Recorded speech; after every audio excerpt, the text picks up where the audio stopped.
Добрый день, дорогие друзья! С вами печное дело семьи Бабиковых и я, Бабиков Евгений. Сегодня мы расскажем вам про очень примечательный камин, который мы недавно построили. Как и всегда, сначала мы встретились с нашей заказчицей, обсудили все возможные варианты камина и определили концепцию, на основе которой и спроектировали камин. Вот каким получился проект. Это камин с призматической топкой в облицовке венецианкой. По предварительной договоренности текстуру венецианки и полки из натурального камня в проекте мы обозначили идеологически, чтобы сделать точный выбор уже по факту готовности конструкции камина на основе физических образцов венецианки. Венецианка – это покрытие, которое визуально практически не отличить от натурального камня. Это большая художественная работа, которая подсильна только малочисленным профильным мастерам. Наносится в несколько слоев, вручную рисуются прожилки, а потом наносится покрытие под полировку. В течение 2 недель выстаивается, после чего создается впечатление, что камин сделан из единой глыбы мрамора. В данном случае по цветовой гамме мы с заказчицей подобрали венецианку под еще один важный предмет интерьера дома – вот эту замечательную лестницу, расположенную напротив камина. Полка здесь выполнена нашими партнерами по камнеобработке из натурального мрамора Верде Аллигатор. Здесь ярко выражены прожилки, и выглядит она, конечно, очень эффектно. Особый уют создает каминная топка премиум-класса с призматическим стеклом. Внутри она оснащена футировкой темной керамикой ручной работы. Также топка имеет подъемный механизм стекла, что позволяет топить камин в режиме открытого очага. Благодаря такой трехсторонней топке создается превосходный панорамный обзор очага со всех точек комнаты. Каминный набор, дровница и притопочный лист произведены нашими мастерами по ковке и заводскому производству металлических изделий индивидуально для данного камина. Мы согласовали с заказчицей желаемый внешний вид, сошлись на том, что притопочный лист будет в одной цветовой гамме с вентиляционными решетками камина. Это достигнуто медной патиной. Каминный же набор и дровница выполнены в латунной патине.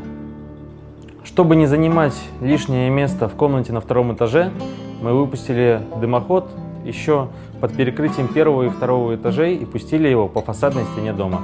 По нашему индивидуальному заказу на заводе-изготовитель дымоход покрасили в белый цвет под декоративные элементы отделки дома, а модуль, переходящий зону над крышей, в коричневый, под кровлю. Стоит отметить, что работали мы в исключительно чистовой отделке помещения. При этом перед нами стояли задачи вырезания пола и заливки отдельного фундамента под камин. И надо отметить, что справились мы с этими задачами хорошо. Ну а теперь мы покажем вам подробный фотоотчет по ходу строительства. Сначала были замеры и фотофиксация места камина. Потом мы подготовили проект камина и утвердили его с нашей заказчицей. Работу начали, аккуратно вырезав пол. Затем все укрыли, чтобы ничего не повредить в процессе.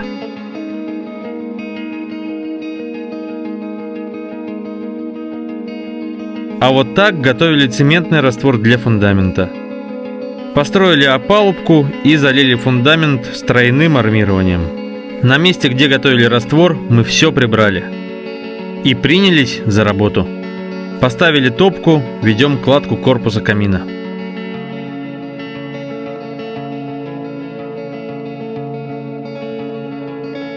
Выводим дымоход наружу и монтируем его. Завершаем конструктив камина и готовим его поверхность к облицовке.